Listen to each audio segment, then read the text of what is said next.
Hola a todos y gracias por estar ahí detrás de la pantalla. Me presento primero, soy Jesús Barba de la agencia de viajes arqueológicos Pausanias y aunque bueno, yo soy ahora mismo la cara visible de este vídeo, de esta presentación, pues me gustaría también que supierais que detrás de esta presentación de este vídeo están también mis compañeros, algunos de mis compañeros, en particular pues Carlos, Fernando, Mateo y Ana. Bueno, quiero empezar dando las gracias a Maggi, evidentemente, por invitarnos a participar en esta nueva edición del Festival de Tarraco Viva, aunque sea de manera un tanto especial o diferente. En cualquier caso, pues es un placer para nosotros estar presentes en el festival, aunque sea, insisto, de esta manera un poco impersonal o telemática. Bueno, después de valorar varias opciones, finalmente nos decantamos por ofreceros un viaje mental, algún destino que nos pareciera sugestivo y en parte poco conocido. De manera que no vamos a hacer un viaje virtual porque no somos muy amigos de esta palabra, sino que os proponemos realizar un viaje a través de la palabra y de la imagen.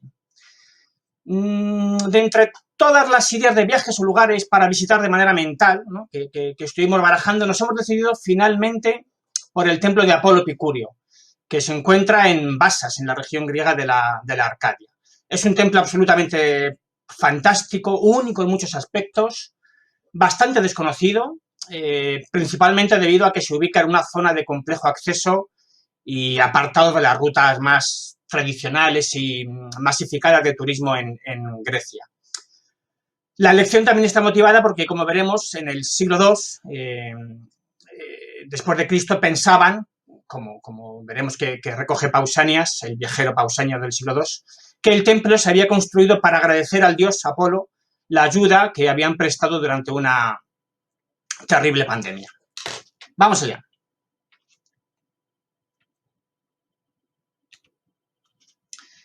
Vamos a empezar el viaje. Lo primero que tenéis que tener presente es la región a la que nos vamos a dirigir, que es la región de la Arcadia. Ahora hablaremos un poquito más adelante con detenimiento de ella, que como veis en el mapa, pues está situada en plena, en el centro del Peloponeso, ¿vale? Bueno, nos vamos. Os ofrecemos un pequeño viaje de 3 días. Ahora en octubre, estamos el 12 de octubre, pues es una fecha fantástica para viajar a Grecia. Ya no hace calor, todavía no hemos pasado el horario de invierno y porque bueno, todavía tenemos luz suficiente. Podemos volar a Atenas desde varios aeropuertos, aunque los que mejor conexión tienen son los de Madrid y Barcelona. Nos esperan 3 horas y media de viaje que vamos a recorrer en un clic de ratón. Los que tengáis la suerte de ir en la zona del pasillo de la izquierda del avión, pues vais a poder ir reconociendo algunos enclaves a medida una vez que sobrevolemos Grecia. Aquí en la imagen tenéis la ciudad de Nauplia, la capital de la provincia de la Argólida, cuya historia se remonta al periodo micénico, con un pequeño pero magnífico museo arqueológico. Durante la Guerra de Independencia fue la capital provisional hasta que se trasladó definitivamente a Atenas. Por cierto que, si no me equivoco, este próximo año 2021, el 25 de marzo, se conmemora el 200 aniversario del inicio de la Guerra de Independencia. Bueno, seguimos nuestro vuelo, nos aproximamos ya al aeropuerto. Normalmente se entra desde la zona norte. Aquí podéis ver, bueno, pues la imagen del, en primer lugar, del aeropuerto y al fondo la ciudad de Atenas.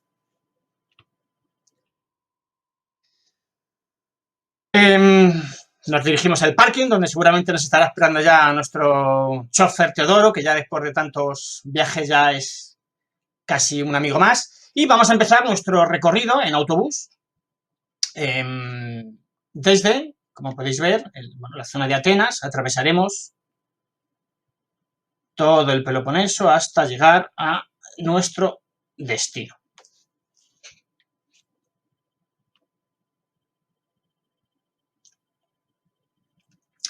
El viaje en autobús dura unas 3 horas y media, 4 horas, dependiendo de la ruta y lógicamente si hacemos alguna parada. Nos vamos ya en bus hacia nuestro destino. Bueno, aquí quiero que veáis un poco la ruta que vamos a seguir, ¿vale? Por la autopista que va bordeando, vamos a ir dejando a nuestra izquierda la costa del Golfo Sarónico. Vamos a pasar al lado del santuario de carácter mistérico de Eleusis, lugar importantísimo para los atenienses, donde se celebraban los grandes misterios en honor de Deméter y de Perséfone. Continuando nuestra ruta pasaremos por el Estrecho de Corinto. Seguramente aquí veremos un montón de autobuses de turistas haciendo fotos al estrecho. Nosotros vamos a seguir. Vamos a dejar a la izquierda el fantástico yacimiento arqueológico de Ismia, sede de unos juegos panhelénicos dedicados a Poseidón y consagrados en honor de Palemón, también conocido como Melircetes, hijo de Ino y de Atamante. Sabéis que tras morir de manera terrible, arrastrado a un acantilado por el suicidio de su madre, el cuerpo del niño fue llevado, según los mitos, por un delfín hasta el istmo de Corinto. Aquí lo recoge Sísifo, otro personaje fascinante, quien lo enterró y erigió un altar. Ismia también tiene un yacimiento arqueológico chiquitito, pero absolutamente maravilloso.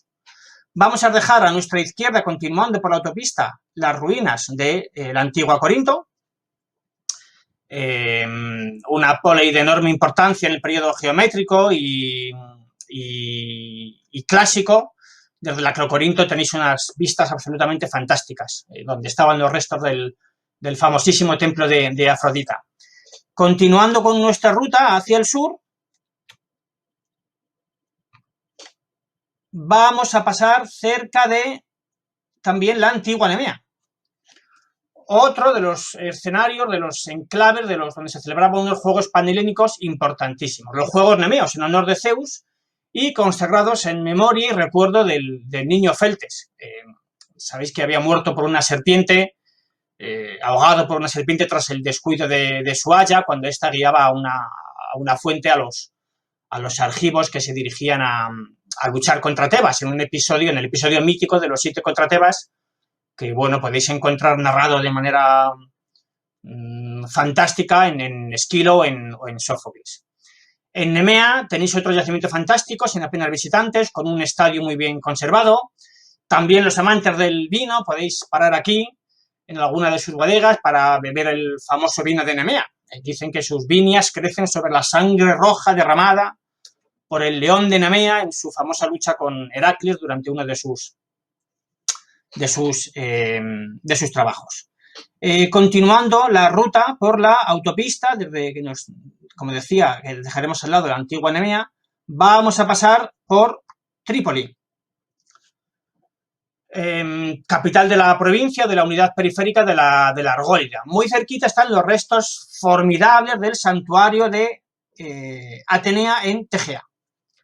El último templo, los restos que vemos hoy en día corresponden al último templo construido por Escopas, un templo que debía de ser grandioso en tamaño y en espectacular.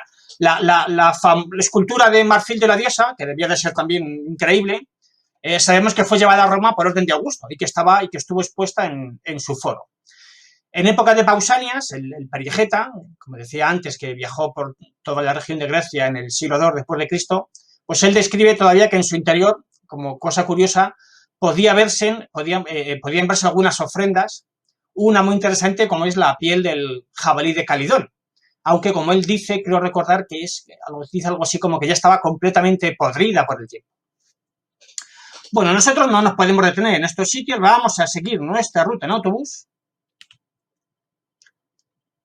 Y desde Trípoli, continuando por la autopista, llegaremos a Megalópolis, en el valle ya del río Alfeo. Si nos detuviéramos, podríamos visitar los restos de esta importante ciudad fundada por el gran Epaminondas en el contexto de las guerras que enfrentaron a la Confederación Beocia contra Esparta, para convertirse en la capital de la recién creada Liga Arcadia. El enclave es muy importante para nosotros en este viaje que estamos haciendo porque la estatua del Apolo, del templo que vamos a visitar, terminó aquí, en el ágora de Megalópolis, tras su fundación, como luego veremos. Desde Megalópolis tenemos dos rutas posibles para llegar a nuestro destino. Una posiblemente la más cómoda, consiste en continuar bajando por la autopista, desviarnos ya hacia el este, hacia Caló Neró, las aguas bonitas, subir por la carretera de la costa y ya dirigirnos hacia el interior, hacia Nea Figalia. La otra es la carretera de montaña del interior, que nos permite llegar desde Megalópolis hasta directamente el lugar donde nos vamos a alojar, que es Andritsaina. Aquí hemos enmarcado algunos enclaves importantes para entender el paisaje mítico en el cual nos vamos a mover durante los próximos minutos. Aquí está Andritsaina, el pueblo un poquito más grande de la zona en el que nos podemos alojar. Aquí tenéis localizado el templo de Apolo, nuestro destino final, pero el templo de Apolo, pues, creo que se entiende mejor dentro de un contexto mítico marcado por varios puntos, algunos de los cuales tenéis aquí: el monte Liceo, del cual hablaremos ahora, y la zona del río Neda. Y bueno, aquí tenéis marcado la localización de la antigua ciudad de Figalia, que es la ciudad que construye el templo de Apolo.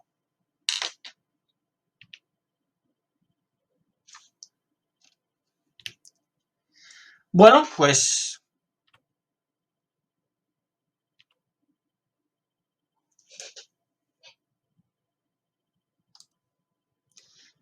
hemos llegado a Andritsaina.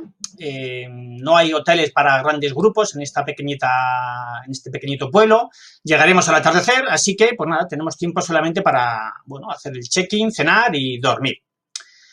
El mejor momento para visitar el templo es al atardecer, ¿vale? Imaginad que ya hemos llegado al día siguiente, así que vamos a aprovechar el tiempo antes del atardecer para visitar por la mañana otros enclaves únicos, fantásticos y totalmente inesperados para los extranjeros que no conocen la zona, que además, como decía antes, están en relación con el templo de Apolo y que nos ayudarán a entenderlo mucho mejor dentro del contexto del paisaje mítico en el que nos encontramos. ¿Pero dónde nos encontramos? Pues estamos ni más ni menos que en el lugar donde nació Zeus. Muchos griegos, en especial los cretenses, sostenían que el dios padre de dioses y hombres, Zeus, había nacido en las cavernas del monte Ida, en Creta. Los arcadios se reirían con desdén al escuchar esto. Para ellos, Zeus había nacido en su tierra, en la Arcadia, concretamente en el monte Liceo. Así que nos vamos a acercar para visitar las excavaciones que desde el año 2004 está realizando un equipo formado por arqueólogos norteamericanos y griegos. Aquí tenéis un fragmento del himno a Zeus de Calímaco, que hace relación a esta discusión. Mi alma está toda en duda, ya que se debate su nacimiento. Oh Zeus, algunos dicen que naciste en las colinas de Ida, otros, oh Zeus, dicen que en Arcadia. Estos o aquellos, padre, mintieron. Los cretenses son siempre mentirosos. Bueno, nos vamos a acercar a visitar las excavaciones, que, como comentaba antes, están realizando un equipo desde el año 2004, un equipo formado por arqueólogos norteamericanos y griegos, y que han puesto al descubierto una serie de estructuras muy interesantes que vamos a ver ahora a continuación. El acceso es muy difícil, imposible llegar en autobús, pero con un buen coche y después de una buena caminata, pues podemos llegar sin muchos problemas. Esta es una imagen de una de las teatralizaciones que hacen de los rituales que podían llevarse a cabo en el monte Liceo. Bueno, como imagino que todos conocéis el mito del nacimiento de Zeus, pues no me entretengo en narrarlo, tan solo recordar que su madre Rea, cansada de que Cronos se comiera todos sus hijos para evitar que uno de ellos le destronara, pues da a luz escondida al último de sus hijos, a Zeus. Como decía antes, los arcadios sostenían que ese episodio se había producido en el monte Liceo, o en el monte Licaión o Licaion, como los diferentes nombres que podéis encontrar. tiene unos 1.300, 1.400 metros de altitud. La sacralidad de este monte es, por tanto, evidente. Aquí se veneraba a Zeus en un santuario, donde destaca especialmente el famoso altar de cenizas, en el que se sacrificaban los animales al dios, e incluso víctimas humanas. Aunque no hay demasiada información al respecto de esto, desde luego no hay evidencias arqueológicas, para luego poder comer la carne humana en rituales no muy bien conocidos. En especial quiero destacaros que en este santuario se rendía culto a Zeus como un dios benefactor de las lluvias. Os leo el pasaje de Pausanias. Recuerdo que viaja en el siglo II después de Cristo, durante el reinado de los antoninos, que describe su paso por la región de esta manera.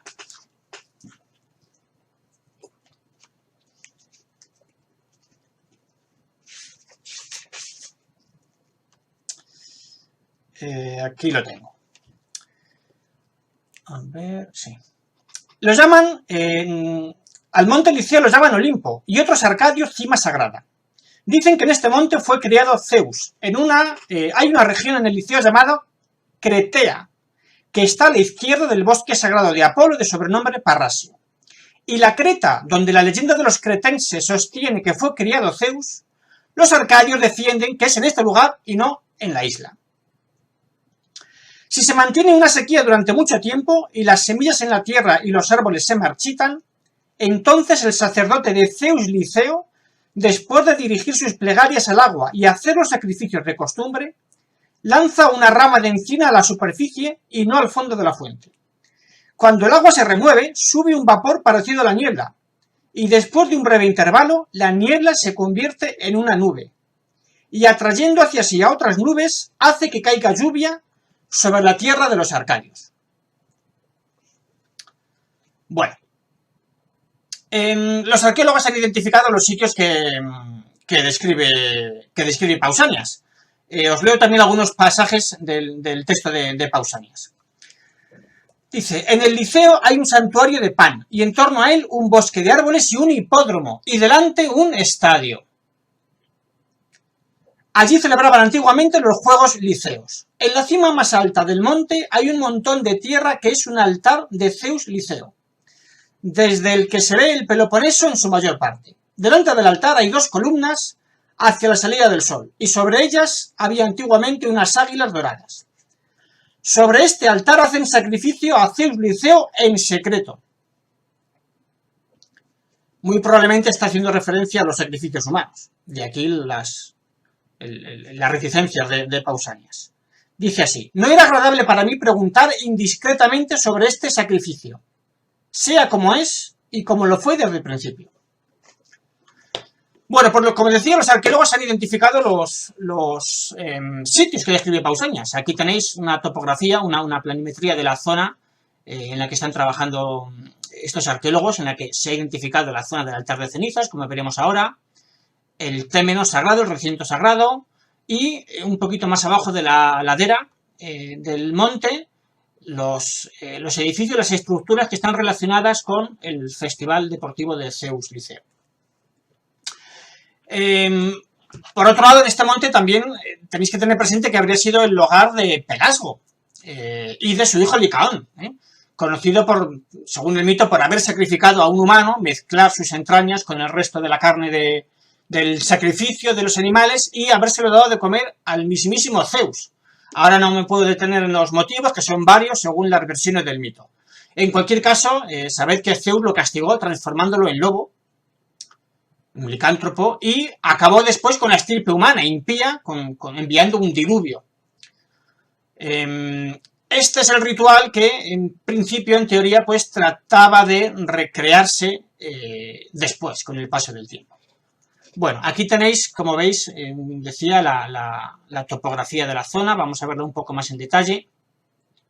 Estas son las estructuras que veis que están relacionadas con el complejo deportivo, una especie de albergue, una estoa, un pórtico para estar dentro de él a cubierto del sol o de la lluvia, unos graderíos, una fuente y la zona que os comentaba y que describe Pausanias, el hipódromo, que sería uno de los que yo sepa, puede que sea el hipódromo conservado mejor o mejor identificado del mundo griego antiguo, y un estadio para las competiciones atléticas.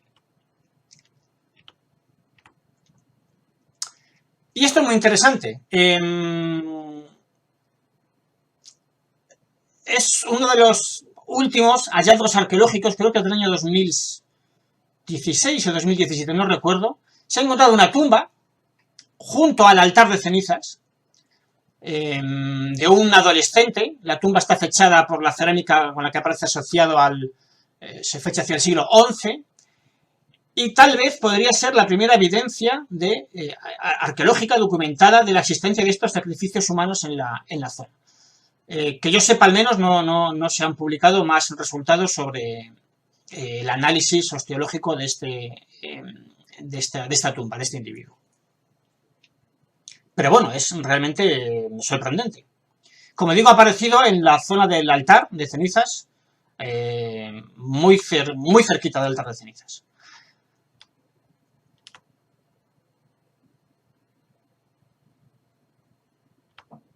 Bueno, seguimos visitando algunos de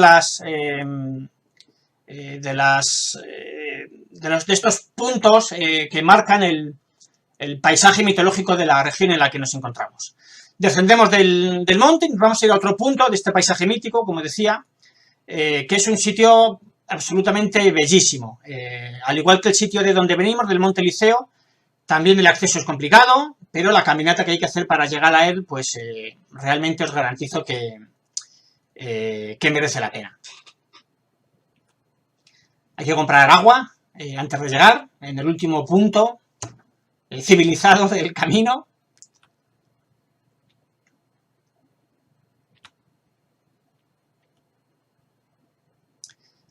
Y vamos a visitar un sitio, como decía antes, fantástico. La foto no es mía, mis fotos no salen nada bien. Como decía, después de esta larga caminata que tenemos que llegar, pues nos encontramos con esto.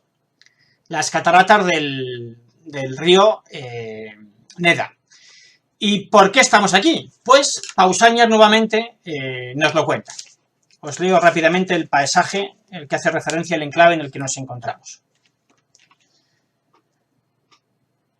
Las ninfas que dicen que criaron a Zeus se llaman Tisoa, Neda y Acnio. De Tisoa recibió su nombre una ciudad que fue fundada en Parrasia, que en mi tiempo es una aldea de la región de Megalópolis.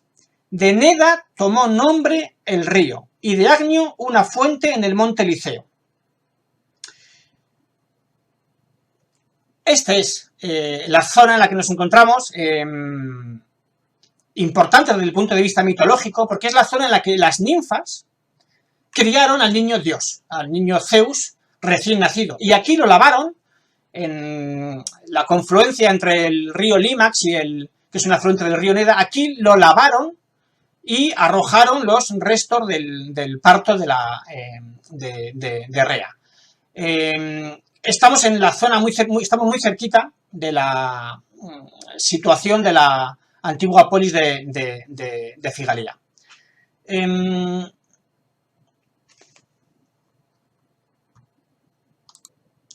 Dice también Pausanias: el río Limax corre junto a la misma Figalia y desemboca en el Neda. Dicen que el río tomó su nombre de las purificaciones de Rea, pues cuando después de haber dado a luz a Zeus, las ninfas la purificaron tras el parto, echaron a este río los objetos impuros. Los antiguos los llamaron límata, impurezas. Bueno, pues este es otro enclave fantástico que podemos visitar, bañarnos en esta cascada maravillosa del río Neda, muy cerquita, como digo, de la confluencia con el río Limax. Antes de seguir, me gustaría también hablaros de otro punto importante dentro de este paisaje mítico. Este lugar que visitó Pausanias, aunque hoy día no ha sido identificado con seguridad, es la cueva en la que, según los arcadios, Deméter, enfadada por el rapto de su hija Core, se refugió y provocó la devastación de la tierra. Ya sabéis que nada germinó, nada creció. Hasta que Zeus, que fue avisado por Pan, intervino para detener la la destrucción de la humanidad y la pérdida de sus ofrendas a los dioses y, bueno, en fin, de restaurar así el equilibrio subvertido. También cuenta este pasaje de Pausanias, que os lo leo rápidamente.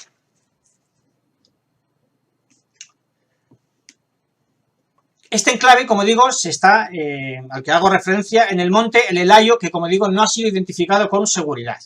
Dice Pausanias que este monte está a unos 30 estadios más allá de Figalía, y hay allí una cueva consagrada a Deméter de sobrenombre Melena, negra, la negra, por el color de las ropas que llevaba, por el luto. Cuenta Pausanias que, afligida por el rapto de Perséfone, se puso un vestido negro, fue a esta cueva y estuvo allí durante mucho tiempo. Cuando todo lo que se produce en la tierra se perdía y el género humano estaba más y más arruinado por el hambre, ninguno de los otros dioses sabía dónde estaba escondida Deméter.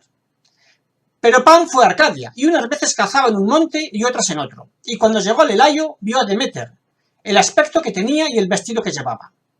Zeus se enteró de esto por Pan, y por esta razón envió a las Moiras junto a Deméter, y ella, obedeciendo a las Moiras, depuso su cólera y cedió en su pena.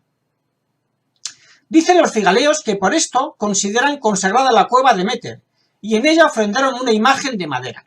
Hicieron la imagen de la siguiente manera. Estaba sentada sobre una roca y tenía el aspecto de una mujer, excepto la cabeza. Tenía la cabeza y la cabellera de caballo, con figuras de serpientes y otros animales que crecían de su cabeza.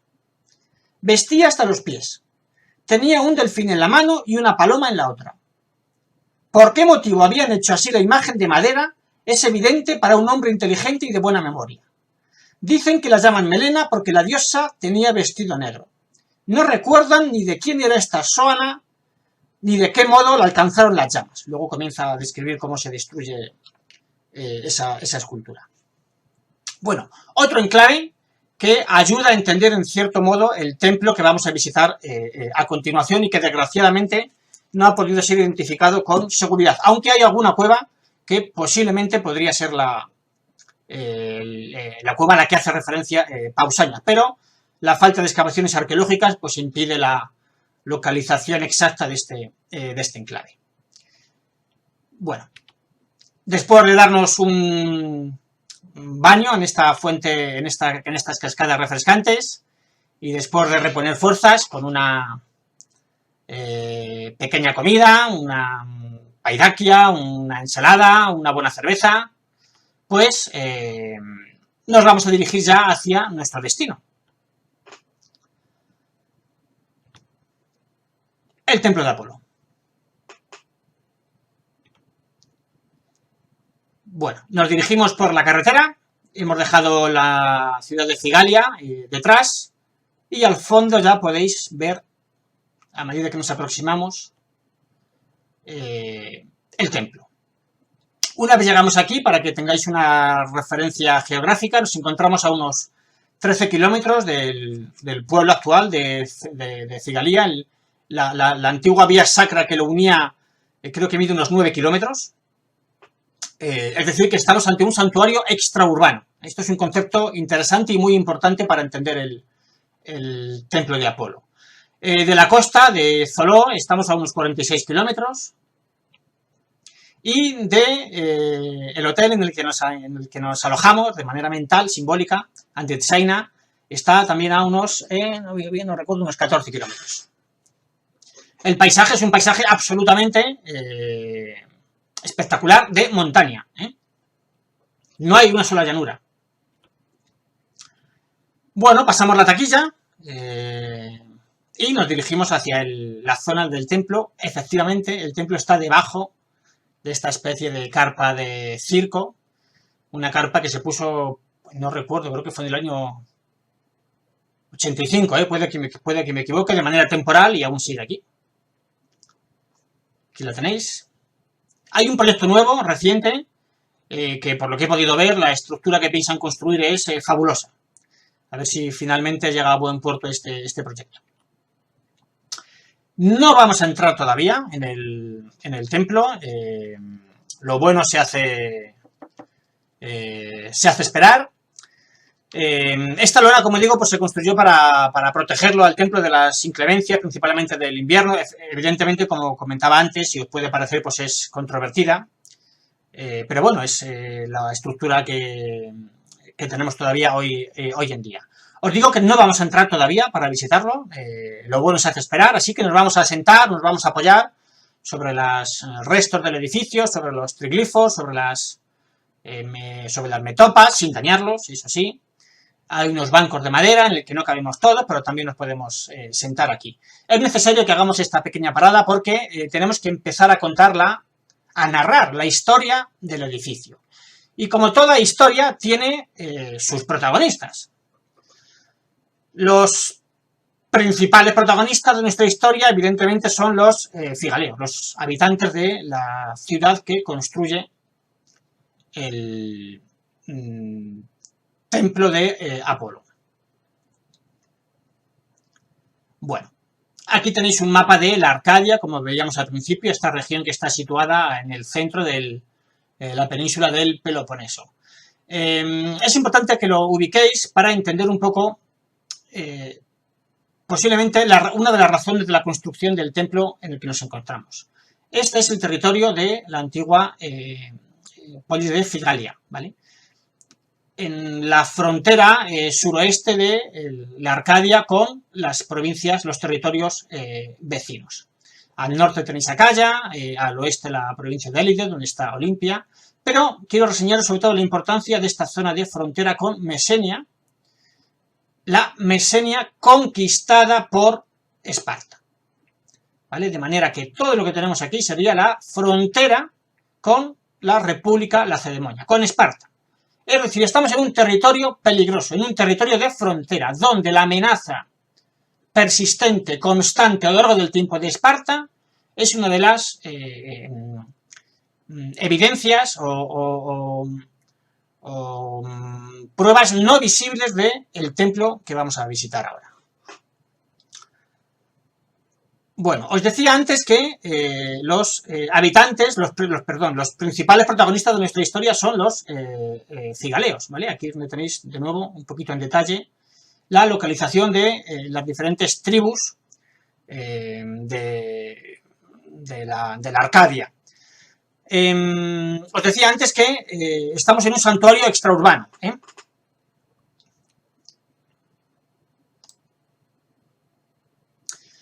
Los arcadios estaban organizados en una confederación de tribus libres.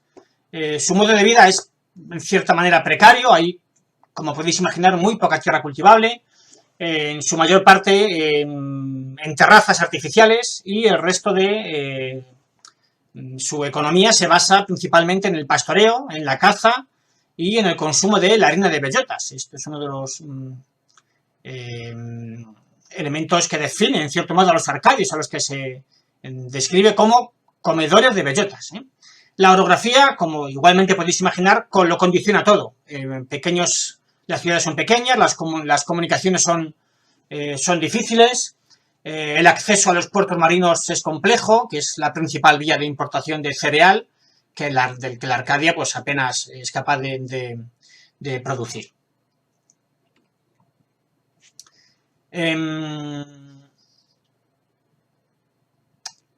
Como decía, aquí tenéis una nueva imagen con la localización de las polis arcadias. Evidentemente, la de mayor tamaño es la que se corresponde con Megalópolis, tras la fundación de la ciudad por Epaminondas ya en el siglo IV. Insisto nuevamente en que os fijéis en la zona en la que nos encontramos, frontera con el territorio espartano. Los restos de la antigua Figalia han sido excavados, pueden visitarse, aunque son poco llamativos. Se conservan varias estructuras, parte de la muralla. Pausanias la visitó, dejó también una somera descripción de los restos. Principalmente en su época todavía estaban en pie los santuarios, el ágora, el gimnasio. Sabemos también que hubo gracias a él, que hubo un pancracista vencedor en las Olimpiadas. Tengo por aquí apuntado la fecha. En el año 564 a.C., porque había una estatua, tipo un Kouros, en el ágora de la ciudad. Pero en cualquier caso es una ciudad pequeña, y esto es una cuestión interesante porque a algunos autores, a algunos académicos, les ha llamado la atención que un enclave tan pequeño pudiera haberse permitido construir, con los costes que esto conlleva o que esto supone, un santuario, un templo tan importante y tan espectacular. Este hecho ha llevado a algunos académicos a sostener que el templo de Apolo Basitas, que vamos a ver, no sería una construcción exclusiva de Figalia, sino más bien una construcción o un santuario panarcadiano, ¿vale? Bueno, continuamos.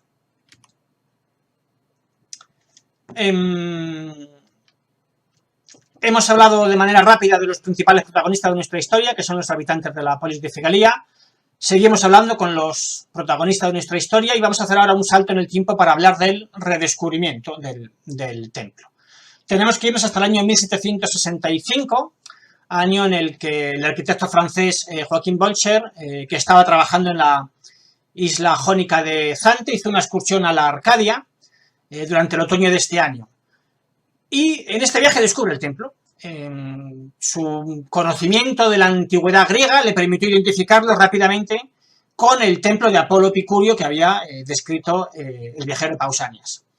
Realizó una serie de dibujos del templo, creo que fueron adquiridos, si no me equivoco mal, por el Victorian Albert Museum, no estoy seguro. En cualquier caso, estos dibujos, que están fechados y firmados en esta época por él, pues certifican que fue él la primera persona que redescubrió el templo, al menos para los europeos. Para los europeos occidentales, no griegos. Sin embargo, cuando quiso volver allí unos años más tarde, parece que muere en extrañas circunstancias. Algunos textos creo que dicen que fue asesinado por unos bandidos. Bueno, en cualquier caso, otros viajeros siguieron sus pasos al tener noticia del descubrimiento de este templo. Tened presentes que estamos en un momento de la historia europea, sobre todo desde el siglo XVII, en el que se ha puesto de moda entre la clase noble, pudiente, erudita europea, viajar principalmente a Italia y a Grecia en busca de las raíces de la cultura europea y en busca de la inspiración grecorromana, lo que se conoció entonces como el Gran Tour. Bueno, decía antes que otros viajeros siguen la estela del camino que ya había abierto Bolcher y visitan también las ruinas del templo. Aunque la primera misión de exploración y excavación, entre comillas, internacional al templo se produce entre el año 1811 y 1812. Y está protagonizada por un grupo variopinto de eruditos europeos, miembros de la famosa y conocida como Sociedad de los Viajeros. Esta sociedad estaba formada por varias personas reunidos en Atenas, pues habían decidido que el templo de Basas se adecuaba a sus intereses. Eruditos, académicos, de investigación, pero también económicos, como vamos a ver ahora. Bueno, en esta misión de exploración y excavación participaron personajes tan notables como los arquitectos británicos Charles Robert Cockerell, que tenéis aquí, y que se ha colado antes en otra imagen, otra diapositiva. También forman parte de esta expedición John Foster, también británico, arquitecto, dibujante, acuarelista. Otros personajes importantísimos como von Hallerstein, Bronsted o el barón von Stackelberg. Como decía, son un grupo variopinto. Hay buscadores de tesoros, hay anticuarios, entusiastas, hay arqueólogos, hay arquitectos, estudiosos de la arquitectura clásica. Que sepáis también que dentro de esta sociedad figuraban algunos personajes importantísimos, como Lord Byron, o incluso el agente del controvertido Lord Elgin, ¿no?, que se llevó los materiales del Partenón, Giovanni Battista Luciani. Bueno, en 1812 tenéis que saber que Europa, sabéis, imagino que Europa estaba inmersa en las guerras, en el periodo de las guerras napoleónicas. Aunque esto no fue problema para que personas de diferentes nacionalidades viajaran unidas y juntas, unidos, como decía, por sus intereses en el mundo antiguo. Tened presente también que en Grecia, en este momento de la historia, sigue bajo dominio turco. Bueno, Cockerell recoge en sus diarios, que están publicados con el título de Vida y Trabajos de Cockerell, un pasaje marcadamente romántico sobre el tiempo que pasaron en el templo que os leo. Dice así: es imposible describir bien la belleza romántica del sitio donde se encuentra el templo. Está en la cumbre de una cornisa de donde se perciben montañas desoladas y el campo inmenso a sus pies. La vista nos ofrece el monte Ítome, la última muralla de los mesenios contra Esparta, al sudoeste, Arcadia y sus numerosas colinas al este, y al sur el Taigeto, y todavía más allá el mar. Hemos pasado en total 10 días en este sitio, alimentándonos de corderos y de mantequilla, la mejor mantequilla que he podido saborear desde mi salida de Inglaterra, y que nos vendían los pastores. Por la noche teníamos la costumbre de sentarnos alrededor del fuego y de fumar.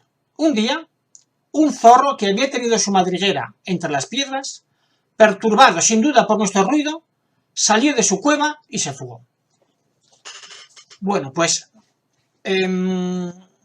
removiendo los restos de la madriguera del zorro es como descubren Cockerill y el resto de sus compañeros los fragmentos del famosísimo friso jónico decorado del que luego hablaremos. Bueno, Cockerill y sus colegas realizan una descripción minuciosa del templo, hacen una serie de grabados, acuarelas, lo dibujan todo, los restos que encuentran, los capiteles, los fragmentos de las metopas decoradas, los fragmentos del friso y también los fragmentos del primer capitel corintio empleado en la historia. Luego hablaremos de él porque es sumamente importante. Bueno, la historia termina de manera brusca. Cockerill había llegado a un acuerdo, Cockerill y sus compañeros habían llegado a un acuerdo con el gobernador turco de la Tripolitania para poder excavar en el templo y llevarse lo que quisieran a cambio de una suma de dinero, un soborno, llamarlo como queráis. Al parecer el gobernador turco, pensando que le estaban timando y que le habían pagado demasiado poco para el valor que tenía el material que se estaban llevando, pues trató de impedir el embarque de los europeos que ya tenían embalados el friso jónico y otros restos. No lo consiguió. El friso terminó, creo que fue en Zante, en la isla de Zante, en una subasta, y fue adquirido por el British Museum, donde todavía lo podéis admirar. Por el camino se perdieron otros muchos materiales, algunos tan importantes como los fragmentos del capitel corintio. Bueno, a pesar de la pérdida de materiales y del expolio del friso, estos eruditos nos han legado una importante y valiosísima colección de dibujos y láminas. Y aquí tenéis una pequeña muestra.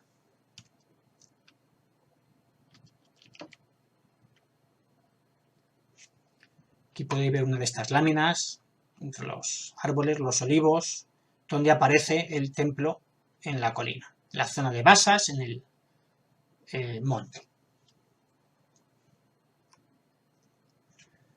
Estos son dibujos de Foster. Debéis poder también, pues eso, la imagen del templo en el estado en el que se lo encuentran. Estaba, excepto la cubierta y creo que excepto un par de columnas, el resto pues estaba así de bien conservado.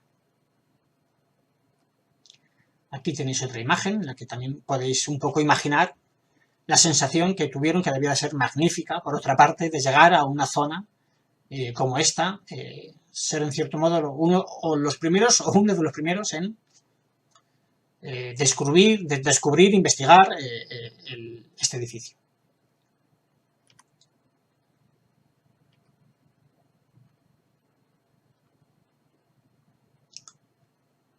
Aquí tenéis otra imagen.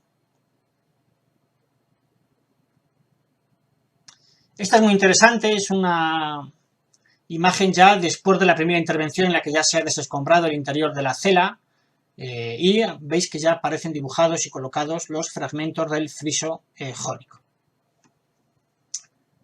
con los capiteles de los que vamos a hablar ahora a continuación. Otra de las imágenes con los montes que tenemos alrededor. El pastor en la zona con el rebaño de ovejas o cabras.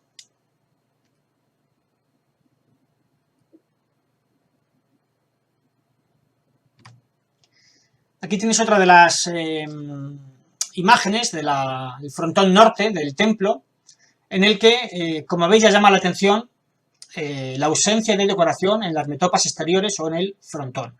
Al fondo, veis, en la puerta de acceso a la cela, ya podéis ver el fuste de la columna donde, en teoría, estaba el famoso capitel corintio. Aquí tenéis otra imagen muy interesante en la que veis este dibujo, como digo, del capitel corintio, parte del friso, en este caso es una amazonomaquia, que vamos a ver ahora después, y el dibujo de este capitel.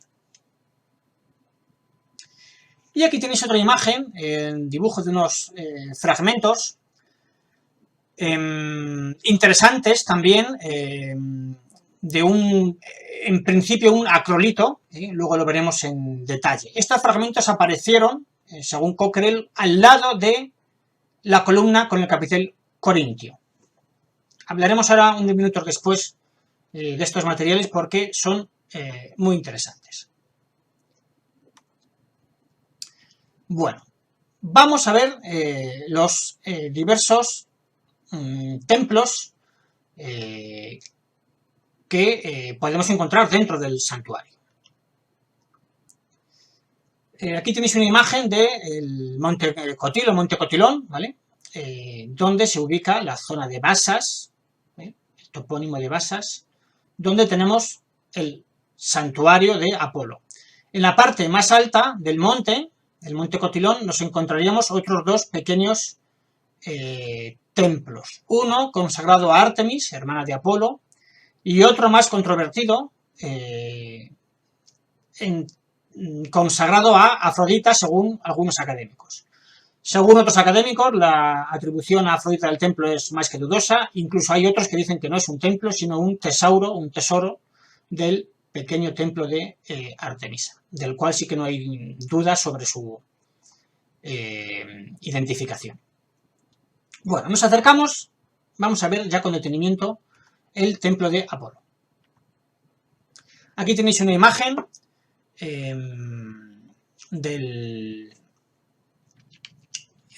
una reconstrucción un poco en 3D para que veáis un poco la diferencia de cota entre el templo de Apolo y en la parte de Basas y en la parte alta del Monte Cotilón, el recinto de Afrodita y de Artemis. Tenemos aquí otra imagen.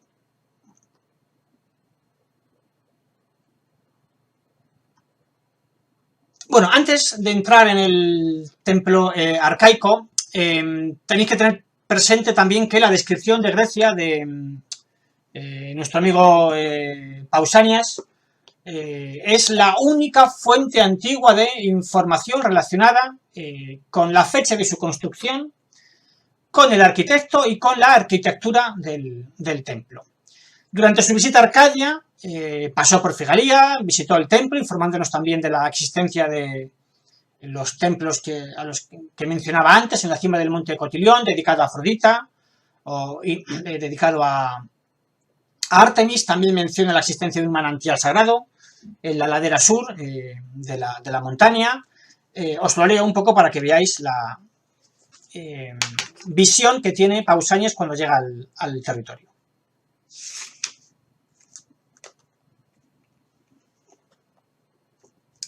Dice así: Figalía está rodeada por montes, a la izquierda por el llamado Cotilio, mientras que a la derecha hay otro monte, el Elaio, puesto delante de ella.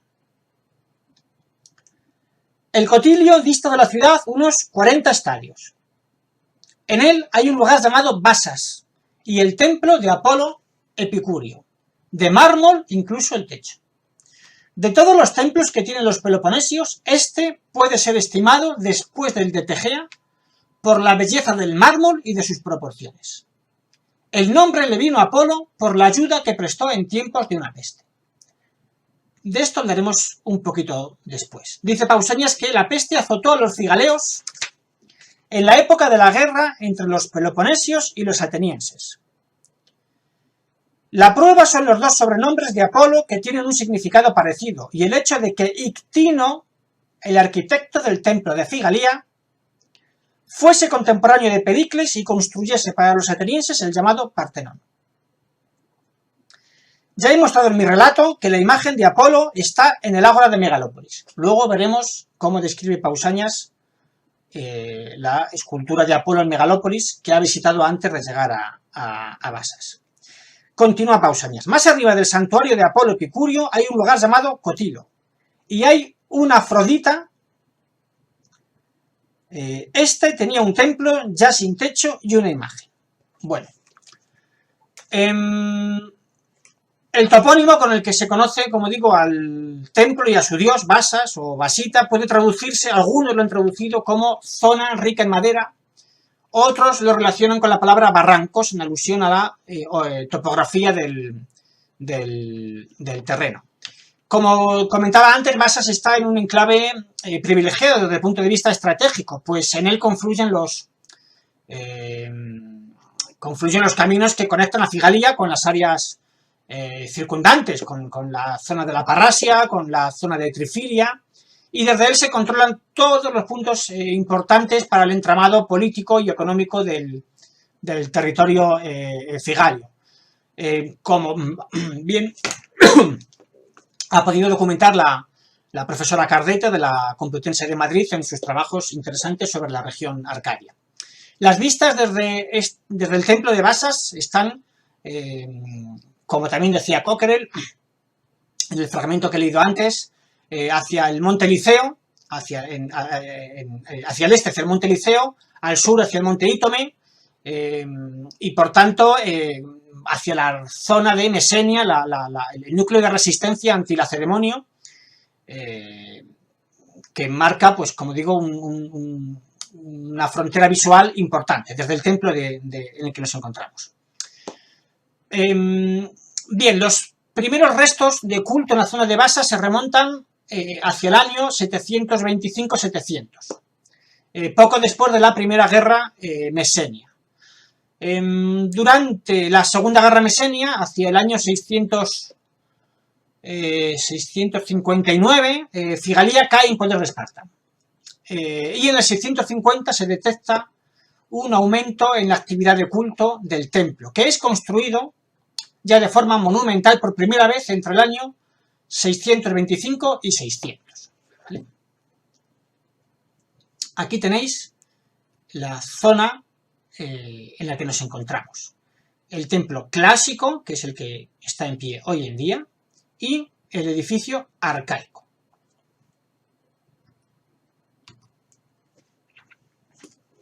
Aquí tenéis de nuevo una imagen un poquito ampliada en el que está marcado, insisto, el templo clásico y la planta del templo arcaico que se construye, como decía antes, en torno al 625 y al 600 a tenor de los datos arqueológicos obtenidos. A partir de aquí hay un gran debate académico no resuelto sobre las fases constructivas y sobre la existencia de varios templos. Básicamente, os resumo, hay dos grupos de investigadores, quienes defienden la existencia de 4 templos, 2 arcaicos y 2 clásicos, construidos de manera sucesiva, y quienes defienden la existencia de un solo templo arcaico remodelado después, que es destruido, y un segundo templo clásico que es remodelado en una segunda ocasión, y que sería el que vamos a ver, el que vemos hoy en día. Bueno, lo que algunos investigadores han puesto de manifiesto, y esto sí que creo que es interesante que tengáis claro, es que cada remoción, reconstrucción o embellecimiento del templo, llamémoslo como queráis, coincide con un ataque espartano, bien sobre los vecinos mesenios o bien sobre la propia Figalía.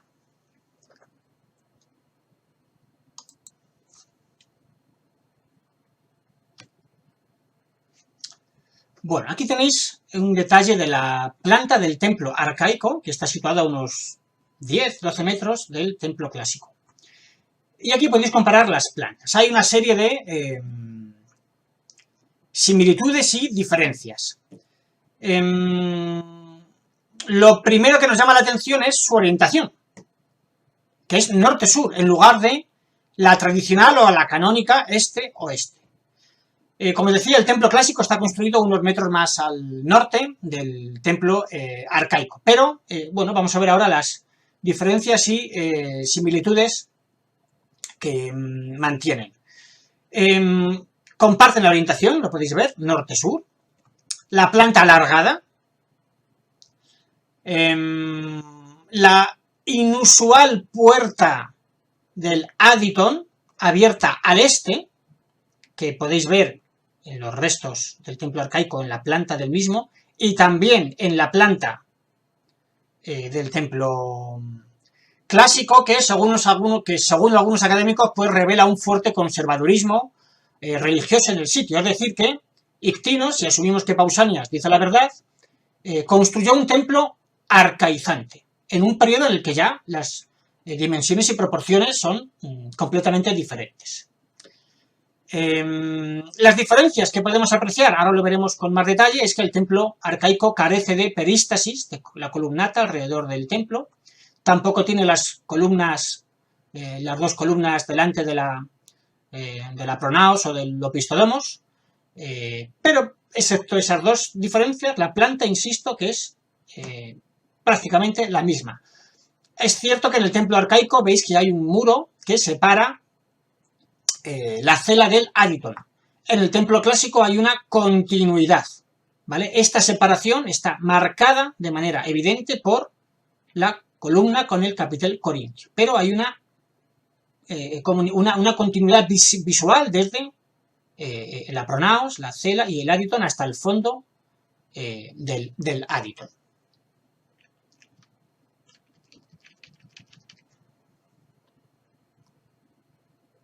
Aquí tenéis también de nuevo una reconstrucción, ¿no?, con el templo arcaico, con la puerta al norte y la puerta al este, que da entrada al Aditon, que estaría cerrada por este muro.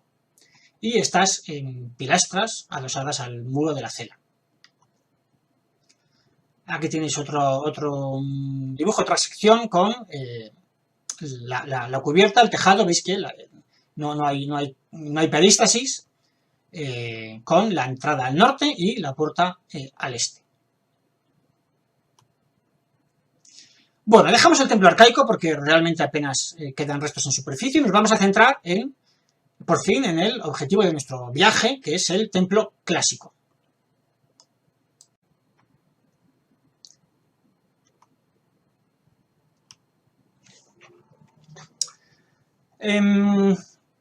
Como decía antes, es Pausanias quien nos dice que el arquitecto del edificio fue Ictino.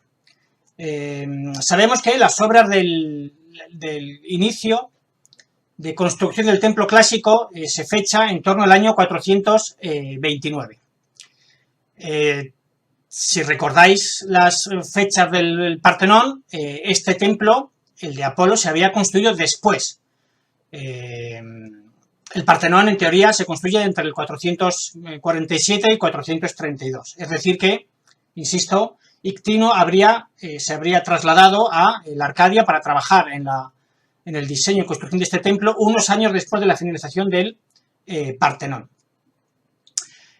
Como comentaba antes, tened siempre presente que estamos en el contexto de guerra, contexto de la guerra del Peloponeso, una guerra que se había iniciado en 431 y que terminará en el 404. Sabemos que del 421 al 415 Esparta captura Figalía y realiza otras incursiones, lo sabemos gracias a Tucídides, hasta conseguir dominar todo el territorio. En el 414, coincidiendo con la retirada de los espartanos del territorio, se reanudan de nuevo los trabajos en el templo de Apolo, y en el 400 terminan, coincidiendo de nuevo con una invasión del territorio por parte de los espartanos, esta vez dirigida por Agis. Bueno, como veis, las fases de construcción están directamente motivadas, o los periodos de construcción están motivados por las invasiones de los espartanos en el territorio. Insisto que cuando Ictino comienza a construir el templo, lo diseña de manera exprofeso con unas dimensiones y trazas de corte arcaísta. Esto no tiene ninguna, no hay ninguna discusión sobre esto. Bueno, veis que el templo, si tuviéramos que hacer una descripción clásica o canónica, pues es un templo períptero. Es un templo hexástilo, veis que tiene 6 columnas en los lados cortos, aunque en los lados largos tiene 15, en lugar del tradicional 6×13, que habría sido lo más lógico en el momento en el que nos encontramos. Lo que llama también la atención de este templo, y que es uno de los elementos por el cual es sumamente importante, es que tenemos en él la coexistencia más antigua conocida de los 3 órdenes clásicos, ¿vale? Dórico, jónico y corintio. Y la aparición de la primera columna corintia de la historia, como comentaba hace unos minutos. El templo está construido mayoritariamente en caliza gris local. Incluso se han podido documentar las trincheras de excavación en la zona anexa al templo para extraer los bloques de piedra caliza, pero también cuenta con mármol. Mármol en las metopas decoradas, que ahora veremos, en el friso jónico del interior de la nao, de la cela, que también veremos ahora, en el techo, como también decía Pausanias, en los capiteles jónicos y en otros elementos decorativos como las gotas. También en mármol el primer capitel corintio, insisto, conocido de la historia antigua de Grecia. La columnata jónica que tenéis aquí, más que columnas son pilastras, es también inusual. Esto es otro de los elementos que le confieren al templo una importancia fantástica. En realidad, como digo, son más bien pilastras, que son similares, algunos académicos los han puesto en relación con las pilastras del interior de la naos del templo de Olimpia, del templo de Hera en Olimpia. Otros elementos distintivos que desconcertaron a los arquitectos y a los arqueólogos son la orientación diagonal de las 2 columnas jónicas más al sur del interior de la naos, estas 2. Veis que tienen una inclinación de 45 grados. Algunos académicos sostienen que podrían haber tenido capiteles corintios. Ahora también hablaremos de ello, aunque es un tema muy controvertido y discutido.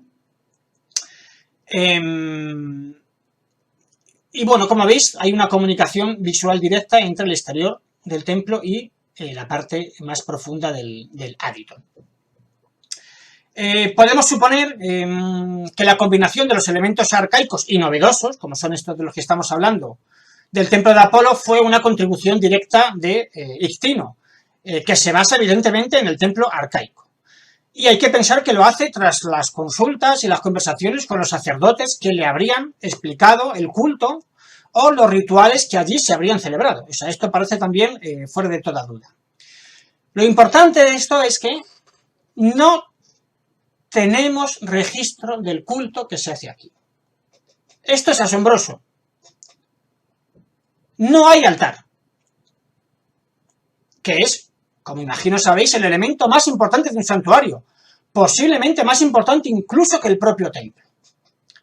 No hay evidencias de sacrificios, ni huesos de animales, ni cenizas. No tenemos ningún tipo de información arqueológica, y menos documental, de fuentes antiguas, sobre los rituales que se llevaban a cabo en este santuario.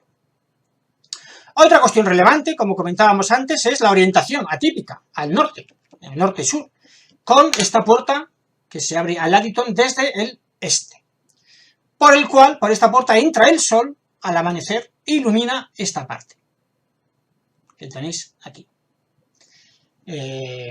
La parte del lado oeste de la cela y sobre todo también la esquina suroeste del Aditon.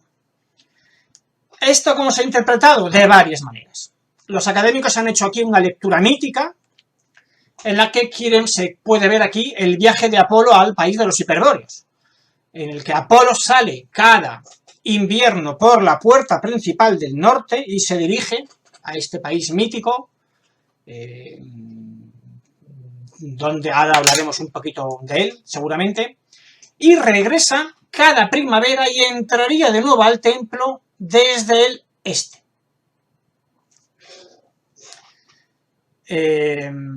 Con una especie de simbolismo de regeneración cíclica de las estaciones o del ciclo agrícola, el ciclo de la vida, en resumen. Otros académicos ven aquí más una tradición local, arcadia, de orientación norte-sur, porque este no es el único templo que tiene esta orientación en el territorio arcadio. Tenemos otros casos más, como el templo de Atenea en Aliferia, el templo de Atenea Soteira en Egea, en Aegea, perdón, o el templo dórico en Prasidaki. En el propio Cotilón, como veíamos antes, está el templo de Artemis, que también tiene esta orientación norte-sur. Bueno, en cualquier caso, desde la puerta abierta al este podría verse con total seguridad el fuego y el humo que se elevaría desde el altar de cenizas del monte Liceo, como hemos visto antes, del santuario consagrado a Zeus Liceo. También llama muchísimo la atención que la puerta que mira hacia al este está mirando a Delos, la isla que está al sur de Miconos, la isla donde nació Apolo y su hermana Artemis, donde Leto dio a luz a los hermanos Apolo y Artemis. Y si continuamos la línea recta, llegamos al santuario de Apolo en Dídima, en Jonia. Los tres están en una latitud prácticamente similar. Basas, lo tengo por aquí apuntado. Basas está en la latitud 37 grados norte, 25 minutos, 45 segundos. Delos está en la latitud 37 grados norte, 24 minutos, 9 segundos. Y Dídima está en la latitud 37 grados norte, 23 minutos, 5 segundos. Es una cosa realmente que llama la atención, ¿vale? Que hay una línea recta, prácticamente una línea recta entre el templo de Apolo, Delos, y el santuario de Apolo, también el santuario oracular importantísimo en Jonia. Bueno. Aquí tenéis una planta donde podéis ver la distribución de los órdenes que comentaba antes, ¿vale? Porque este es el único templo en el que tenéis los tres órdenes unidos, juntos.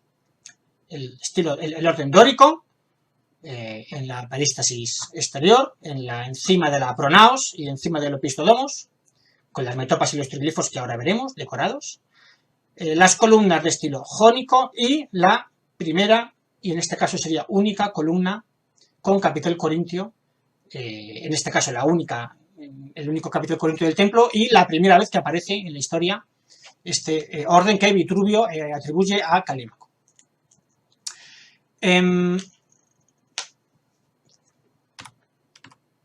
Aquí tenéis una de las imágenes que se realizan durante la expedición de Coquerel del capitel jónico, con uno de los restos que se ha encontrado y que ahora mismo no recuerdo el museo en el que está. No lo recuerdo. Creo que está en el Museo Arqueológico de Atenas, pero no lo recuerdo. Aquí tenéis otro de los grabados, de los dibujos de Coquerel y compañía, en el que podéis ver, insisto de nuevo, el capitel jónico y cómo está adosado con esta pilastra al muro interior de la naos, de la cela. Y aquí tenéis el dibujo de Hallerstein del famosísimo capitel perdido corintio, ¿vale? Tenéis aquí el dibujo que estaría, como insisto, separando la zona del interior de la naos de la zona más sacra, importante del templo, del ádito. Aquí tenéis otro de los dibujos que comentaba antes, en el que hacen alusión que estas columnas, estas pilastras inclinadas 45 grados podrían haber tenido también capiteles corintios. Desde luego solamente tenemos dibujo de uno, que es el que hace Hallerstein, que tenéis aquí a la izquierda de la pantalla.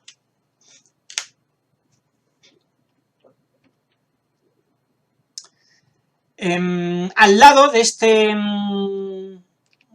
este capitel corintio, que como podéis imaginar, la única columna corintia del edificio ha generado un sinfín de interpretaciones, tanto arquitectónicas como religiosas, pues se encontraron los fragmentos que tenéis aquí dibujados de un acrolito.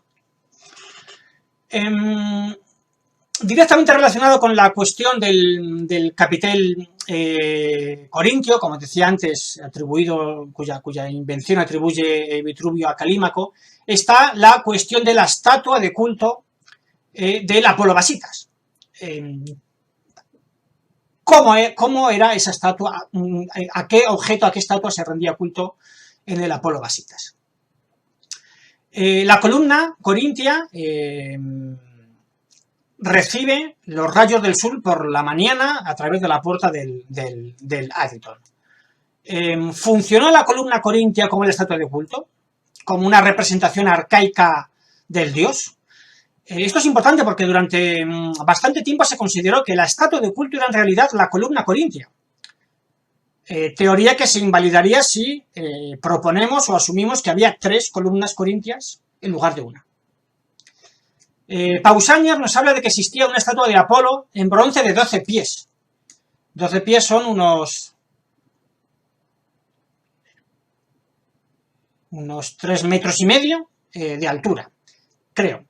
Que, dice Pausanias, los cigalios habían llevado a Megalópolis en el 369, año de la fundación por Epaminondas de la ciudad de Megalópolis, como contribución a la ciudad. Lo que no sabemos es si esa estatua que dice Pausanias era la que estaba dentro del templo o era un ex voto, que podía estar fuera del templo.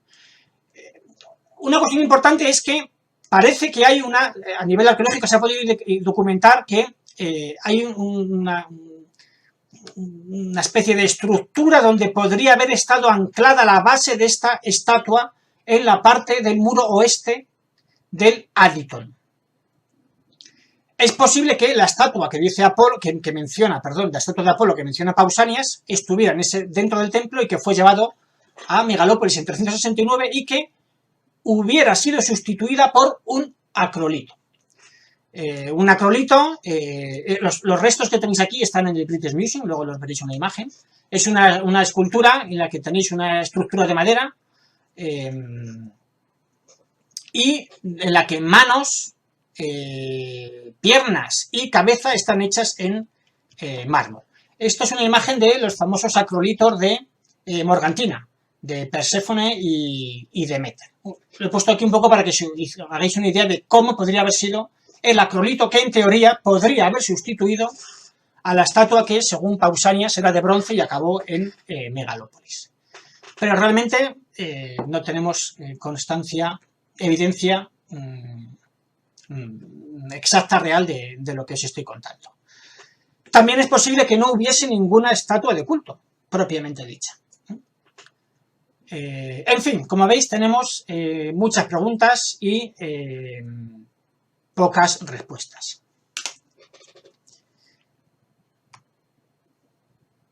Vamos a ver ahora la decoración del templo, el programa escultórico exterior.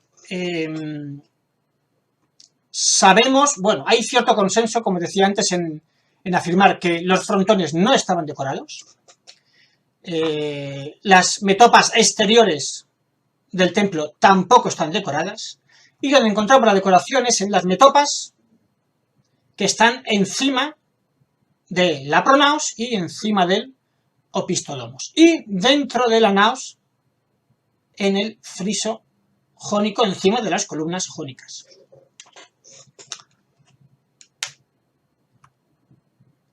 Bueno, aquí tenéis una imagen, ¿vale? En la que aquí evidentemente faltan las columnas de la parte norte, del lado norte del templo.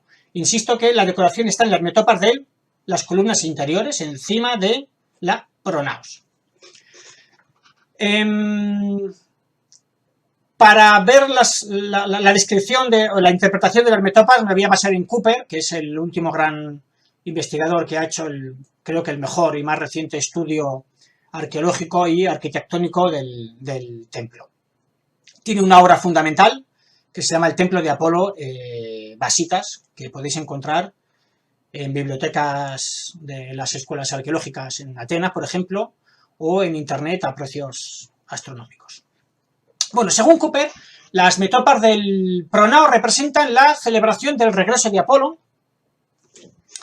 del país de los hiperbóreos. Este país, como comentaba antes, es un reino fabuloso, mítico, en la que hay una eterna primavera, que está ubicado en el extremo norte de Europa, más allá del hogar del Boreas, del viento norte. Es un lugar idílico, donde los habitantes viven de una manera longeva, en el que no hay guerras, en el que no se trabaja duro, en el que no hay vejez, en el que no hay enfermedades. ¿Quién pudiera pasarse unos días por allí ahora, en el país de los hiperbóreos, más que nunca en estos días? Bueno, como digo, siguiendo a Cooper, tenéis las metopas se han perdido, hay unos fragmentos escasísimos en el British Museum y únicamente contamos con las interpretaciones y algunos dibujos de los exploradores del 19. Bueno, según esta interpretación, que como digo es yo creo que un poco la versión más canónica, representaría la llegada de Apolo desde el país de los hiperbóreos al templo. ¿Vale? Aquí tenéis a Afrodita tocando los crótalos. Aquí tenéis un poco el aumento de las 6 metopas de encima de la pronaos. 3 mujeres danzantes junto con Artemis. Aquí tendríamos a Apolo, que es recibido por Hermes, que está haciendo una libación. Estas figuras se han interpretado como Leto, la madre de Apolo y Artemis, y Dios, Zeus. Y esta otra figura se ha identificado con Arcas. Las 3 mujeres bailando, que tenéis aquí, que van acompañando a Artemis, pues se han identificado, unos las identifican con las 3 cáritas, las gracias, que suelen acompañar a Apolo, es decir, que forman parte del séquito de Apolo. Otros las identifican con las 3 horas, otros las identifican con las 3 ninfas, que habrían cuidado del niño Zeus que había nacido, como veíamos antes, en el monte Licaón, en el monte Liceo. Arcas, que tenéis aquí, tiene mucha lógica que aparezca aquí. Arcas es el ancestro mítico de todos los arcadianos, es el héroe epónimo que da nombre al territorio, a la Arcadia. Es el hijo de Zeus y de Calisto. Y según unos mitos, nieto del mismísimo Licaón. Calisto, sabéis que es una ninfa, que es el mito fantástico. Calisto es una ninfa que forma parte del grupo que acompañan a Artemis en sus cacerías. Es seducida por Zeus y transformada en oso, bien por Zeus para protegerla de los celos de Hera, o bien por la propia Hera como castigo. Artemis, según un mito, o su propio hijo Arcas intentan cazar a la osa, pero en el último momento, pues Calisto es salvada tras la intervención de Zeus, que coge a madre e hijo, a Calisto y Arcas, y los catesteriza, los sube al cielo y los coloca entre las estrellas. Calisto no es ni más ni menos que la osa mayor, ¿vale? Arcas, algunos la ven en la estrella Arturo. Bueno.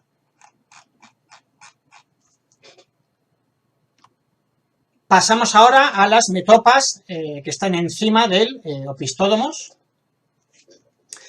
en las que, siguiendo a Cooper, lo que tenemos también es otro episodio mítico que es representado de manera común, tanto en vasos pintados como en otros elementos arquitectónicos, que es el rapto de las hijas de Leucipo y Leiria y Febe, cuyo padre divino es Apolo, por parte de los Zeuscouros, de los Dioscuros, Castor y Polus, que secuestran y violan, como digo, a las hijas de Leucipo.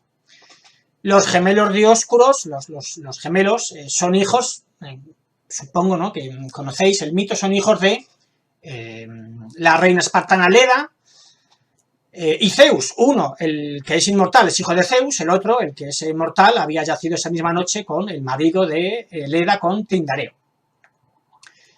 Fruto de esa relación entre Zeus y Leda, aparte de los Dioscuros, son Helena, la bellísima Helena de Troya, y Clitemnestra, ambas casadas, conocéis, con los reyes micénicos. Helena con Menelao y Clitemnestra con Agamenón.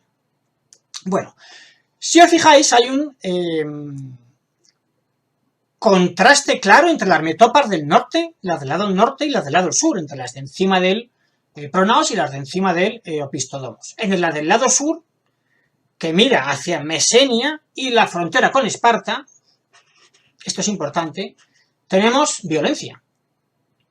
Tenemos una escena de rapto y de violación. Mientras que en el lado norte lo que tenemos es una escena festiva.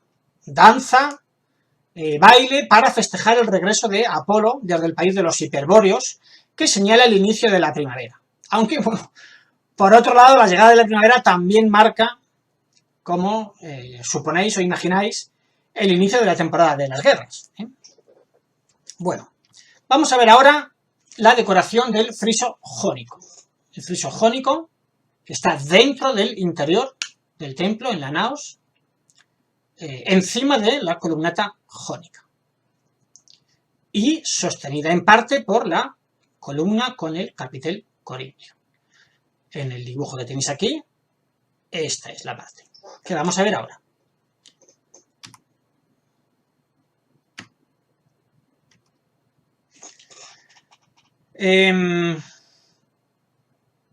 La historia del friso ya la hemos contado. Sabéis que Cockerell y sus compinches se lo llevan, lo subastan, se llenan el bolsillo y el friso termina aquí, donde lo podéis ver hoy en día, en esta sala del British Museum que no hace honor en absoluto a la majestuosidad y belleza y espectacularidad del friso. ¿Qué le vamos a hacer? ¿Quién es el autor del friso? No sabemos nada. No sabemos nada sobre el autor de esta verdadera maravilla. Algunos académicos han sugerido que pudo haber sido Peonio de Mende, el autor de esta famosa Nike, que podéis admirar en el Museo Arqueológico de Olimpia. Pero poco más podemos decir.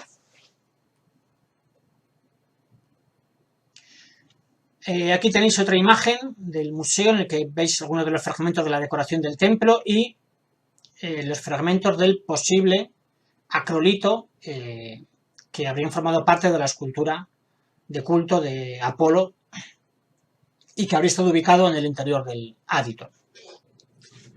Bueno, vamos a ver ahora algunos de los detalles del friso del que estamos hablando.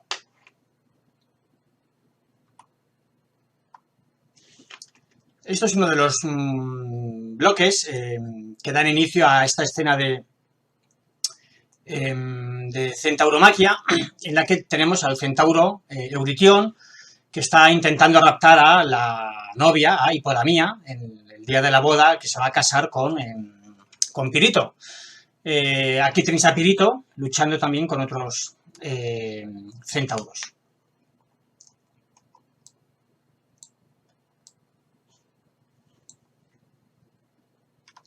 Pasamos a ver otra imagen. Aquí tenéis otra escena también de violencia, de rapto, en la que un centauro intenta llevarse a otra joven lapita que lleva en brazos a un bebé. Y a la derecha tenéis el combate entre otro centauro con un lapita.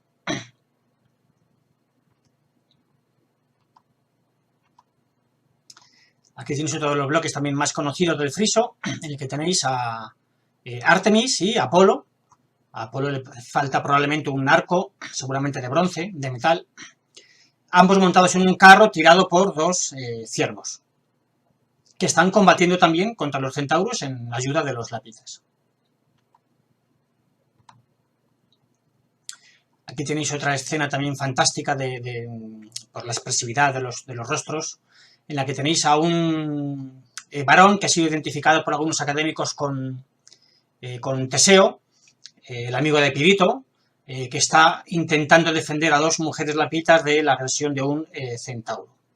Las mujeres lapitas veis que se agarran a una especie de escultura, seguramente un Soanon, una escultura de madera, de una diosa. Los académicos han querido ver aquí a Artemis también porque, si os fijáis aquí, a la derecha de la imagen tenéis una especie de piel de animal encima de una especie de pollete, ¿no?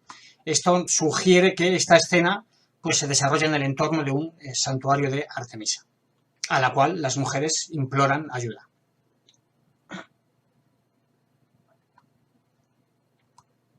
Y aquí tenéis dos ejemplos de la Amazonomaquia, una Amazonomaquia en la que tenemos a dos héroes luchando contra las amazonas.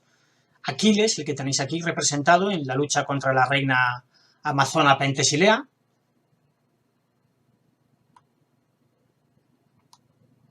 Y en esta otra, también muy conocida, a Heracles, le vemos aquí representado, se le identifica por la leontina, la piel de león de Nemea con la que se protege, enfrentándose también a las amazonas, en este caso durante el transcurso de uno de sus trabajos para capturar el cinturón de la reina Hipólita, probablemente representada aquí la reina Hipólita y el cinturón con esta especie de manto alrededor de la cintura.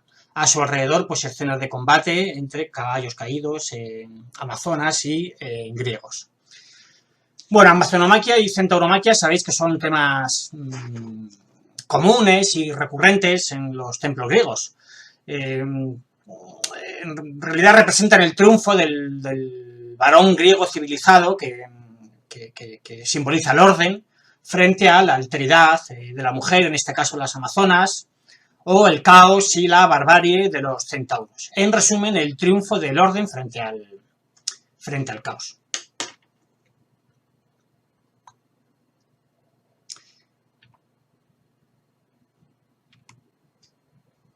Otra cuestión importante es el dilema de la cubierta.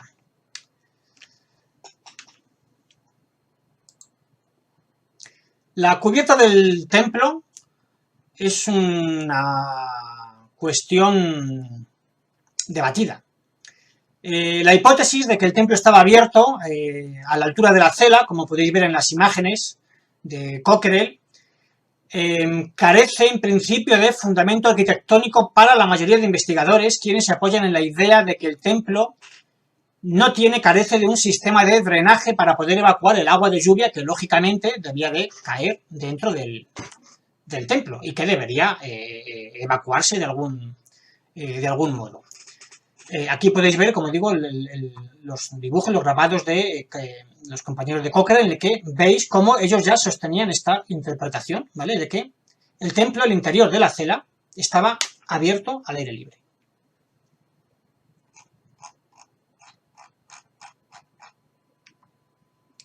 A ver, que me he ido. Ahora. Aquí tienes otra imagen también de Cockerill en la que sostienen varias opciones. Una que estuviera abierta por entero o otra que tuviera una especie de gran tragaluz o abertura para que pudiera iluminarse el interior de la cela. ¿Veis? Aquí tenéis igual la planta donde nuevamente el interior de la cela pues aparece abierto al exterior, al aire libre. Aquí tenéis otro dibujo muy interesante, otra lámina muy interesante, vista desde el lado norte, desde la puerta del lado norte, veríamos, si nos asomáramos el interior, al fondo la columna con el capitel corintio, la estatua de culto, en teoría, mirando al este, que podría ser adorada por los fieles desde la puerta del Adyton abierta al este. Y como podéis ver, de nuevo, el tejado está abierto en el interior de la cela. Otra imagen en este lado, desde el otro lado, aquí veríamos la estatua de culto desde la puerta abierta al este, desde el Adyton, pero nuevamente esta especie de tragaluz o abertura para iluminar el interior.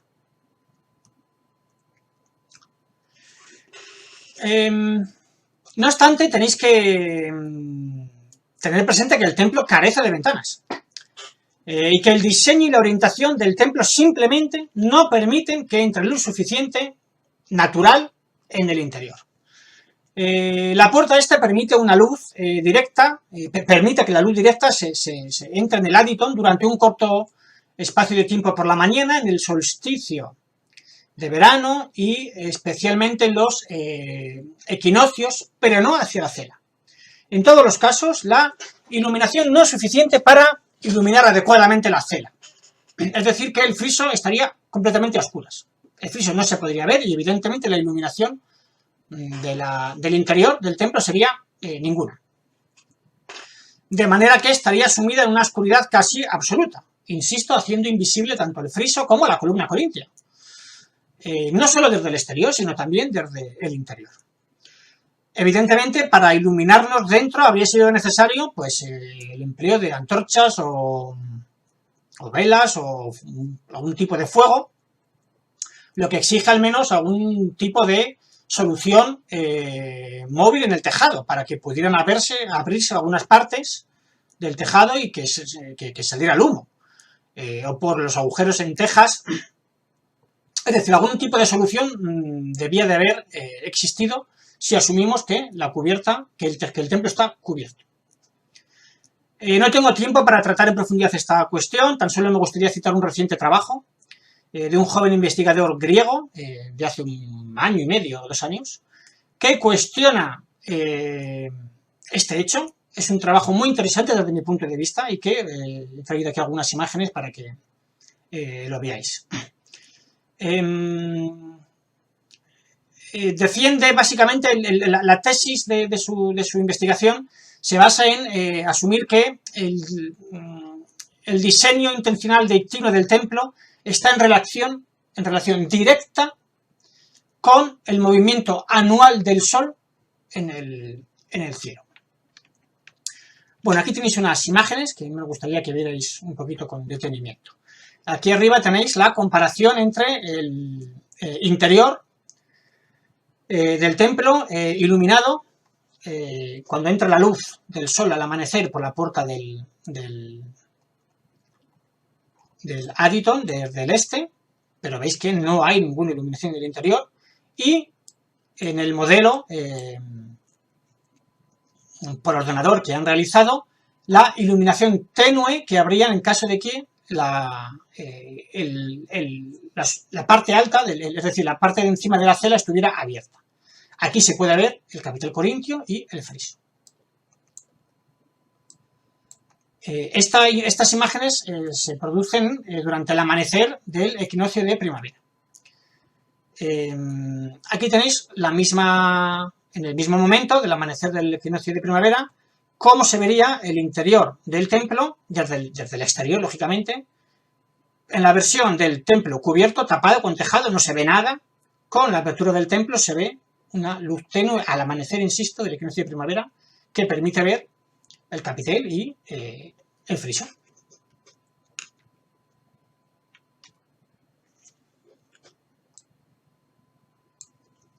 Aquí tenéis otra imagen. Como digo, al mediodía, durante el solsticio de verano, en la que la luz ilumina perfectamente el suelo de la cela. ¿Veis que llega hasta este punto?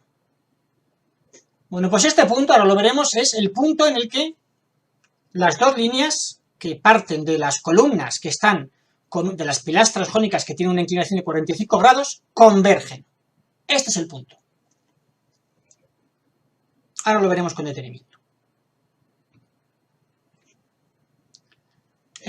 Aquí también os podéis fijar en la desviación anual y gradual de la luz desde el solsticio de invierno, desde el equinoccio de primavera y el solsticio de verano. Desde la ausencia de luz en el piso de la cela hasta la mitad del piso de la cela en los equinoccios y el límite superior, la entrada máxima de la iluminación de la luz del sol en el solsticio de verano. Insisto que este es el punto donde llega la luz máxima en el que convergen las dos líneas que parten de las pilastras jónicas. En este punto en el que convergen es donde termina de entrar la luz del sol, y que tendrían su explicación en el sentido de que para eso fue necesario construir estas columnas con esta inclinación.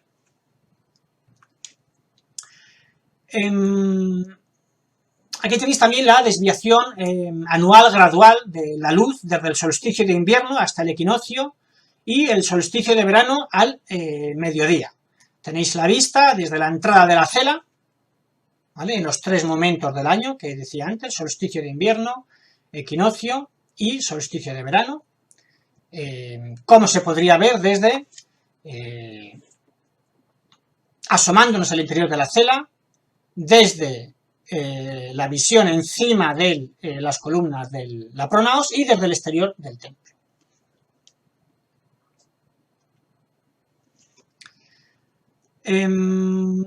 La relación del diseño del templo con el movimiento anual del Sol, según este estudio que os estoy citando, también está confirmada por otro fenómeno solar, esta vez, como tenéis aquí, en relación con la iluminación que entra a través de la puerta este del Aditon. Cooper ya había propuesto que el propósito de la puerta era canalizar los rayos del Sol hacia la cámara al amanecer en días particulares, basándose en las observaciones in situ que él realizó en el templo. Aquí tenéis algunas de estas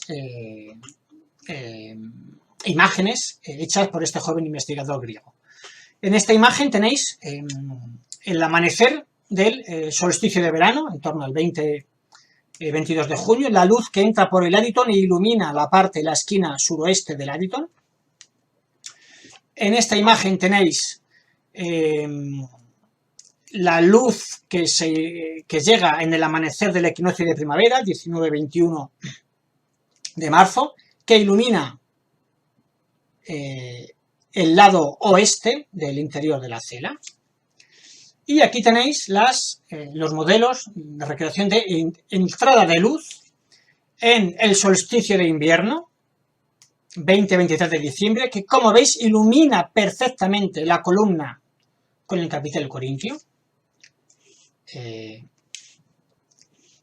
Y pocos minutos después, en este solsticio de invierno, el último rayo de luz que entra por el Aditon ilumina el punto de intersección que tenéis aquí marcado,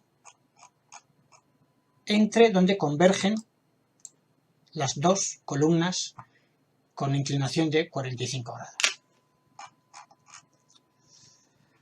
Bueno, en resumen, según este trabajo, Ictino evidentemente habría orquestado el diseño del peristilo, de la pronaos y de la cela en relación con las fases solares anuales, orientando intencionalmente de otro modo, como tampoco podía ser de otra manera, el diseño del templo a las inclinaciones de los rayos del Sol durante el año, y enfatizando la importancia de la columna corintia como su elemento central. Esto a mi juicio, me parece muy relevante, con independencia de la solución o de la interpretación de que el tejado estuviera abierto o no encima de la cela. Evidentemente, evacuar el agua que habría caído ahí es un problema. Si no tenemos constancia de drenajes, es complicado asumir esta teoría, pero entonces nada, tenemos que imaginar y asumir un interior completamente a oscuras, con un friso jónico fantástico, imposible de ver. Por otro lado, esto tampoco es raro, el propio friso del Partenón pues es prácticamente invisible, y eso que está al exterior, es complicadísimo de ver para una persona que estuviera o que quisiera verlo o apreciarlo desde el exterior del templo.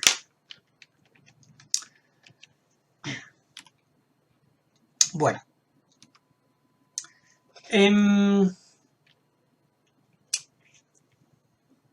tenemos que hablar también del protagonista principal de esta historia, que no es otro que el propio Apolo. ¿Pero qué Apolo? Apolo, eterno Efebo, ya hemos comentado, hijo de Zeus y de Leto, el dios de la música, dios de las artes, el dios sanador, pero también dios guerrero, el dios que hiere de lejos, siempre con el arco en la mano, el dios flechador. Bueno, pues aquí, el Apolo Basitas, es adorado con el nombre de Apolo Epicurio. ¿Recordáis cuando leíamos a Pausanias? En agradecimiento, Epicurio el auxiliador, en agradecimiento por haber auxiliado a los figalios en una peste, después de una peste. Ahora bien, ¿qué tipo de exvotos se han encontrado en las excavaciones? A priori deberíamos haber encontrado exvotos de tipo curativo. Bueno, pues no. no hay ningún exvoto que relacione al dios Apolo con la versión sanadora, auxiliadora, curativa, a la que hace alusión Pausanias, que por otra parte no deja de ser la verdad del siglo II después de Cristo. Insisto en esto porque esto es importante. A Pausanias los sacerdotes del templo le cuentan que rinden culto a un Apolo sanador. En cualquier caso, insisto, los esvotos que nos encontramos, aparte de estas figuritas en bronce, en hierro, de guerreros que portarían lanzas, escudos, de propias representaciones del dios Apolo, son principalmente armas, muy pocas de tamaño real, en su mayoría miniaturas. Miniaturas de puntas de lanza, de escudos, de yelmos, de cascos, de grebas o de corazas de armaduras. Es decir, son exvotos de guerreros. Miniaturas de armas que inciden en el sentido guerrero de Apolo.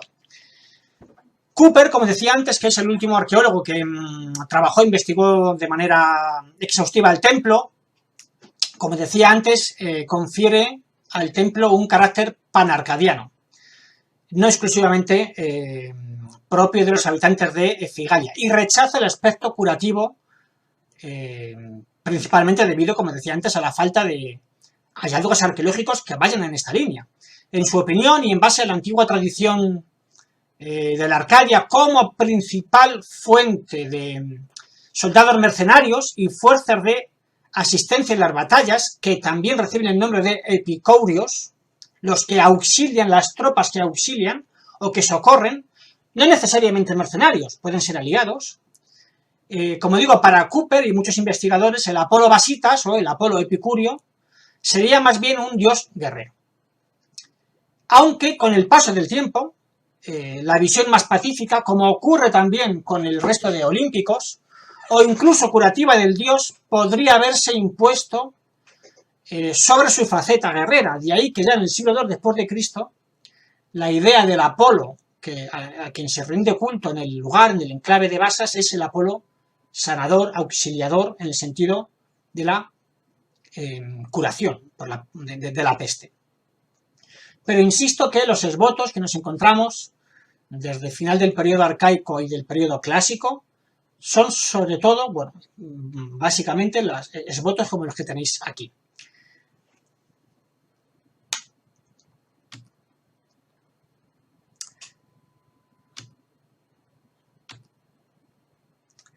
Bueno, termino con esta fantástica frase de William Dinsmore, otro de los arqueólogos que más tiempo dedicaron en su vida a estudiar el templo, que es muy interesante porque creo que coincidimos todos, espero que vosotros también, después de haber visto esta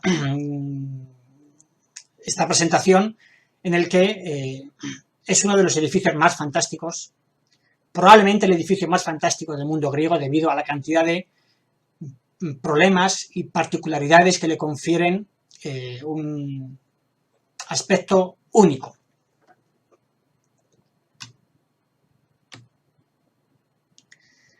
Nada más, espero que la próxima vez nos podamos ver en persona en Tarragona, y ahora ya, sí, por fin entramos dentro de la cubierta para ver el templo. Os dejo que lo disfrutéis.